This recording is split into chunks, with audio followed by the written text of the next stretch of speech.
April 19, 1989 ay isinilang ang isang sanggol sa katauhan ni Michelle Jamaica Cruz Gutierrez o mas kilala sa kanyang palayaw na Micah. Si Micah ang panganay sa 4 na magkakapatid. Ang sumunod sa kanya ay 3 mga lalaki. Kaya naman ganun na lamang ang pag-iingat at pagmamahal sa kanya ng kanyang mga magulang. Lumaki si Micah na may angking kagandahan. Kung titignan mo ang maamo nitong muka, ay nahahawig sa artista na si Jenica Garcia. Maliban sa angking kagandahan, ay lumaki ito na matalino. Masunuring anak at mapagmahal na ate sa nakababatang mga kapatid. Wala itong ibinigay na problema sa kanyang mga magulang. Nang magtapos ito ng high school, ay nag-enroll ito sa St. Paul College at kumuha ng kursong Bachelor of Science in Tourism. At dahil nga sa 4 sila na pinag-aaral, ay hindi lingid sa kaalaman ni Micah na hindi sapat ang sinasahod ng kanyang ama para sa kanilang mga gastusin, lalo na at sa kolehiyo na siya at nag-aaral pa ang mga nakababatang kapatid. Kaya naman ay napag-isipan nito na maghanap ng trabaho habang nag-aaral. Noong una hindi pumayag ang kanyang mga magulang dahil sa alam nila na mahahati lamang ang konsentrasyon ng anak sa pagtatrabaho at pag-aaral. Gayunpaman, dahil sa determinado na makatulong sa noon ay 45 years old ng ama, ay nagawa nitong mapapayag ang mga magulang. Kasabay ng pangakong hindi maaapektuhan ng pagtatrabaho ang kanyang grado. At dahil nga sa taglay na kagandahan at talino, ay natanggap ito agad sa trabaho bilang usherette sa Cultural Center of the Philippines sa Pasay City. Habang nagtatrabaho sa Cultural Center, ay dito niya nakilala ang lalaki na nagpatibok ng kanyang puso. Ang noon ay 18 years old pa lamang na si Christopher Von Moraleja. Taong 2010 ay nagsimulang magpakita ng interes si Christopher sa dalaga. At dito na nga nagsimula ang kanilang relasyon. Lingid sa kaalaman ng lahat na ito din ang tatapos sa buhay ni Micah. Marami sa mga kaibigan at nakakakilala sa dalawang nakasaksi sa kanilang pag-iibigan. Maging ang mga magulang nila ay naging saksi sa kanilang relasyon. Hindi kasi nilihim ng dalawa ang kanilang pagmamahalan. Formal itong pinakilala ni Micah sa kanyang pamilya, ganun din naman si Christopher. Hindi tumutol ang pamilya sa kanilang relasyon dahil sa alam nilang hindi magpapabaya si Micah sa kanyang pag-aaral. Operation ngayon siyempre pinagdaanan natin yun, di ba? Pinagdaanan mo naman. Kasi nakikita ko naman hindi siya napapabaya ng pag-aaral niya. Ayon sa mga nakakakilala sa kanila, ay masasabi mong genuine at talaga namang solid ang naging relasyon ng dalawa. Sabi nga ng iba, mapapasana all ka na lang pag nakita mo sila. Mula na maging magkasintahan ay tila ba umikot ang mundo ng dalawa sa kanilang relasyon. Ika na lang umikot yung mundo. Parang isolated silang dalawa. Nagkaroon sila ng parang sarili sila dalawa. Naging routine na ng magkasintahan na ihahatid ito ni Christopher at susundiin din naman pag uuwi na. Kaya naman buo ang tiwala ng mga magulang at kaibigan ni Micah na safe ito kahit pangaalanganing oras na nakakauwi mula sa trabaho. Dahil sa kasama nito ang nobyo. Subalit nagkamali sila ng hinala dahil noong February 2, 2011 ng madaling araw ay nakatanggap ng tawag ang noon ay natutulog ng ina ni Micah. At isang masakit na balita ang kanilang natanggap. Ayon kasi sa tawag ay nasa Pasay City General Hospital ang kanilang anak at nang tunguhin nila ang lugar ay nadatna nila si Micah sa kalunos-lunos nitong kalagayan at wala ng buhay. Ayon sa medical legal examination na isinagawa ni Police Chief Inspector Voltaire Nunod, si Micah ay nagtamo ng hindi bababa sa 10 mga saksak sa iba't ibang bahagi ng kanyang katawan. Ang ilan sa mga ito ay direktang tumama sa kanyang puso na siyang naging sanhi ng kanyang agarang kamatayan. Subalit bakit sinapit ng dalaga ang masakit na katapusan? Sino ang salarin? Bago ko po ipagpatuloy ang ating kwento, kung kayo po ay bago lamang sa aking channel at tulad ko din na mahilig sa mga kwento ng krimen, ay maaari nyo pong pindutin ang subscribe button at ang notification bell para po ma-notify kayo pag may bago tayong upload na videos.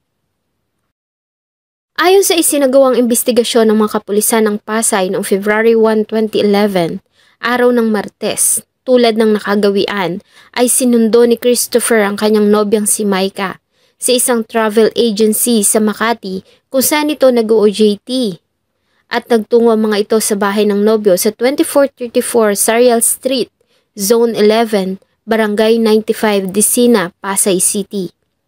Dumiretso doon ang biktima para sana ipagpatuloy ang kanyang ginagawang thesis.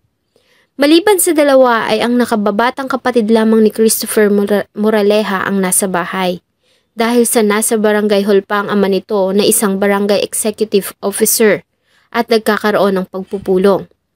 Nang sumapit ang alas 7:45 ng gabi, ay humahangos na nagtungo sa barangay hall ang nakababatang kapatid ni Christopher para sunduin ang ama. Ayon sa mga nakarinig, ay paulit-ulit na sinabi nito na sinaksak ng kuya niya ang kasintahan na si Maika.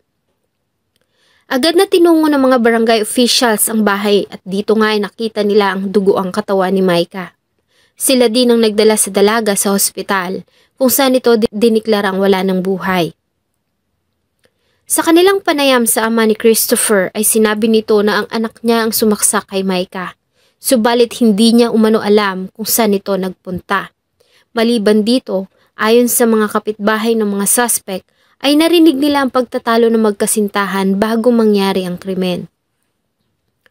Dahil dito ay tinuring na person of interest ang nobyo ng biktima na noon ay nasa 19 na taong gulang na si Christopher Von Moraleja. Ayon sa mga kaibigan ng dalawa, bago mangyari ang krimen ay madalas na mag-away magkasintahan. Ilan sa mga kadahilanan ay ang pagsiselos nito. May pagkakataon din na naikwento ni Maika sa isang kaibigan na nais na niyang hiwalayan ng nobyo dahil sa malimit nilang pag-aaway. Ito ang nakitang motibo ng mga pulis sa nangyaring pamamaslang, ang matinding selos. 3 araw matapos ang pagpatay ay nakatanggap ng tawag ang kapulisan mula sa tatay ni Christopher at sinabi nito na isusuko niya ang anak subalit walang naganap na pagsuko. Oo, parating si Don Moraleja. Siya na nga nagturo sa amin eh. Pero wala namang nangyari. Ang kasalanan, pakita ka at sabihin mo na ako ay inosente. Pero dahil hanggang sa ngayon, wala tayong respect Don Moraleja na nakikita. Lumalabas na sa pananaw ng mga tao na siya ay nagkasala. Kaya naman ay opisyal na nilang sinampahan ng kasong pagpatay si Christopher Von Moraleja alias Kevin C. sa Prosecutor's Office ng Pasay. Ayon kay Police Lieutenant Alan Valdez, ang hepe ng Station Investigation and Detective Management Branch ng Pasay Police, na bagamat walang direktang nakapagturo o nakakita sa suspect na si Christopher Von Moraleja nang saksakin niya ang biktima, umaasa sila na sa pamamagitan ng mga circumstantial evidence ay maituturo nito ang akusado. Matapos ang masusing pagsusuri at pag-aaral ng mga taga-usig sa mga ebidensyang isinumite sa kanila ng pulisya, ay nakakita sila ng matibay na basihan para iakyat ang kasong pagpatay laban kay Christopher Von Moraleja sa mababang hukuman noong April 29, 2011. Nakasaad sa inilabas na resolusyon ng taga-usig na lumalabas sa mga pangyayari na may relasyon bilang magkasintahan ang biktima at ang suspect at naganap ang pamamaslang sa loob mismo ng bahay na tinitirhan ni Christopher sa 2434 Sarial Street, Disena, Pasay City, kung saan pareho silang nasa loob. Mas binigyang timbang din ng taga-usig ang pahayag ng mga investigador at ng 2 barangay tanod ang namutawi umano sa mismong bibig ng ama ni Christopher na si Von Moraleja na nasaksak ng kanyang anak ang biktima at hindi niya alam kung bakit. Hindi rin sumipot si Christopher sa preliminary investigation na itinakda ng taga-usig at sa halip ay ang kanyang abogado ang dumating at prinisinta ang mga testimonya ng kanyang ama na nagpapasubali sa mga pahayag ng 2 kasamahan sa barangay at ang narinig mula sa kanya ng mga investigador. Matapos lamang 1 buwan noong May 31, 2011, ay inilabas na ang warrant of arrest laban kay Christopher Von Moraleja. Ang nasabing mandamiento de arresto ay inisyo ni Judge Tingaran Giling ng Pasay City Regional Trial Court, Branch 109. Sa bisa ng nasabing warrant of arrest ay naging subject si Moraleja sa malawakang manhunt operation. Ang pamilya ay lumapit din sa tanggapan ni Senator Bongo at dating President Rodrigo Roa Duterte at dito ay nangako ang Pangulo na tutulong sa paghahanap sa may sala. Naging laman ng mga pahayagan at social media ang mukha ni Christopher Von Moraleja na may mga pulang letrang nakalagay na wanted at may 200,000 pesos na halagang pabuya para sa kung sinong makakapagbigay ng impormasyon sa kanyang kinaroroonan. Si Christopher Von Moraleja ay itinuring na number 1 sa listahan ng mga most wanted criminals noon ng Pasay. Ang pamilya, kamag-anak at kaibigan ni Micah ay bumuo ng Facebook page na Justice for Micah Gutierrez at Justice for Micah na website kung saan ay bumuhos sa mga pakikiramay at pagkundina ng mga netizens sa pangyayari. Dito din nila nilalagay ang lahat ng mga links tungkol sa mga balita at update sa kaso. Hindi po tumigil ang mga investigador natin na follow-up unit ng Pasay City Police Station. Sa katunayan, maraming mga lugar silang pinuntahan with coordination ng pamilya po ng mga patay. Ang babae na biktima.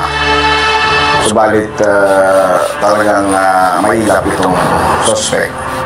Lumipas ang araw, linggo, buwan at taon ay walang balita sa kinaroroonan ni Christopher.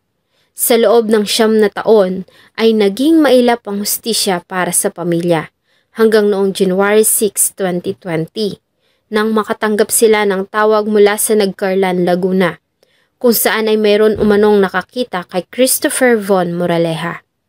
Sa nasabing araw ng bandang alas 11 ng tanghali ay nadakip si Christopher sa barangay Alibongbungan, Nagcarlan, Laguna.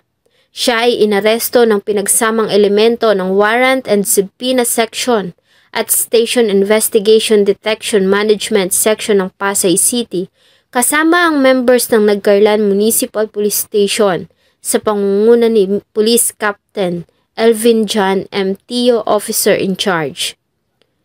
January 8, 2020, siya ay nilipat mula Nagcarlan patungong Pasay Police Headquarters para harapin ang ginawa niyang kasalanan.